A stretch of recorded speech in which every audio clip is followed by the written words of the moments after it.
For my final project, I looked at the Vera Institute of Justice, which was founded in 1961 in New York City, when Louis Schweitzer, a philanthropist, and Herbert Sturz, a criminal justice reformer, noticed how unfair the bail system was in New York City.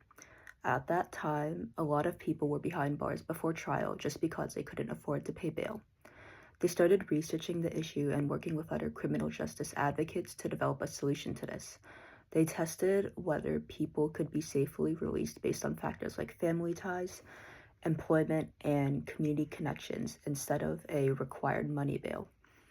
Their project was successful, showing that many people returned to court without needing to pay bail.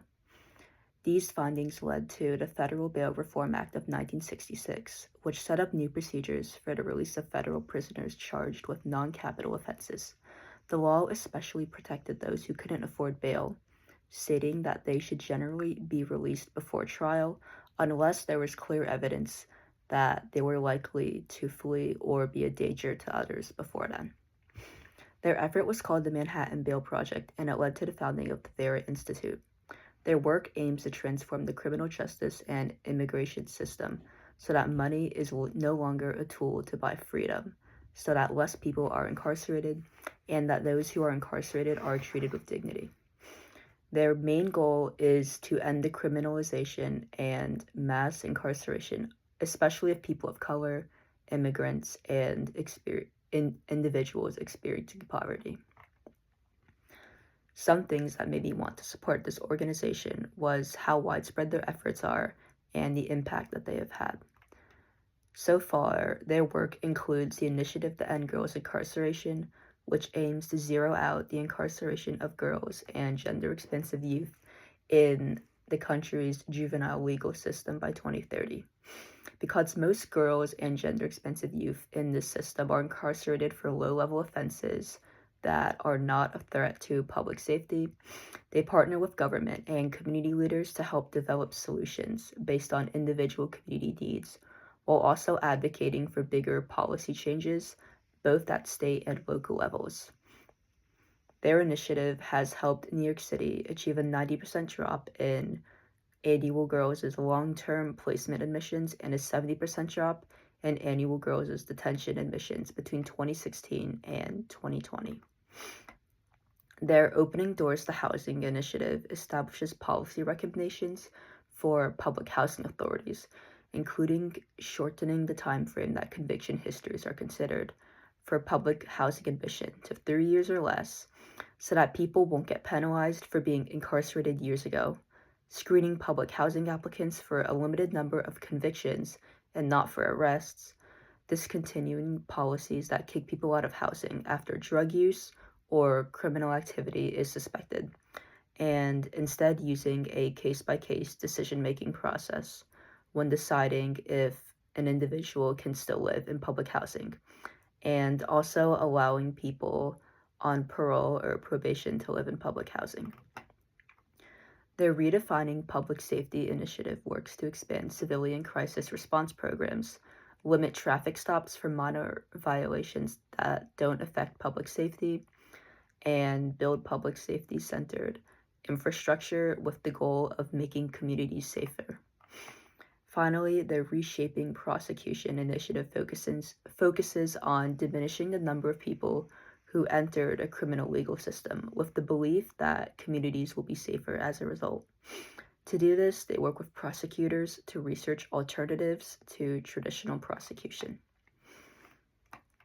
Something consistent with what I've learned in this course is that the Vera Institute of Justice has also faced significant political oppression, although a more modern form and one that differs from the physically violent political repression that the Black Panther Party did. In April of this year, the Department of Justice terminated 373 agreements and grants that comprised $820 million in funding towards the causes of criminal justice reform, community violence interventions, and victim resources, of which 5 were cooperative agreements awarded to Vera. The Department of Justice justified their actions by stating that the work of Vera and other organizations no longer effectuated the program goals or agency priorities.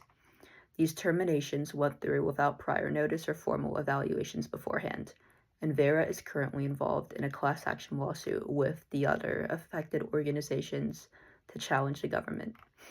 1 week later, the Department of Government Efficiency also tried to place oversight staff within the organization even after its grants had been terminated.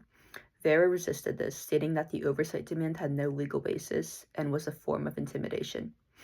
Since Vera is one of the oldest and largest criminal justice nonprofits in America and has publicly voiced opposition to Trump's actions, such as his mass deportation agenda and cutting of federal mental health funds, their targeting reflects a more subtle but common form of political repression in the modern age: the usage of federal power to defund, monitor, or silence organizations that oppose their policies. Instead of using violence or arrests, the government uses tactics such as cutting funding, demanding unnecessary and invasive surveillance, or attempting to damage an organization's reputation without justified cause through the cover of official procedures.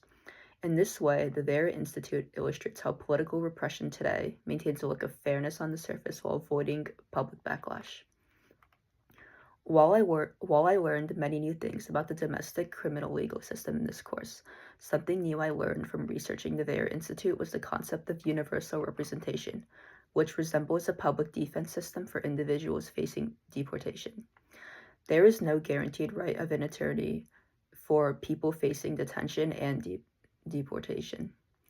As a result, many of these individuals are forced to defend themselves alone against the federal government. The scale of this issue is immense in America. As of December 2024, 67% of the more than 3.7 million people in deportation proceedings did not have a lawyer. Vera's SAFE program, which stands for Safety and Fairness for Everyone, aims to fix this, advocating for universal legal representation by partnering with local and state governments, immigration legal providers, and advocates to fund and implement universal representation programs across many states in America, with plans to expand in the future.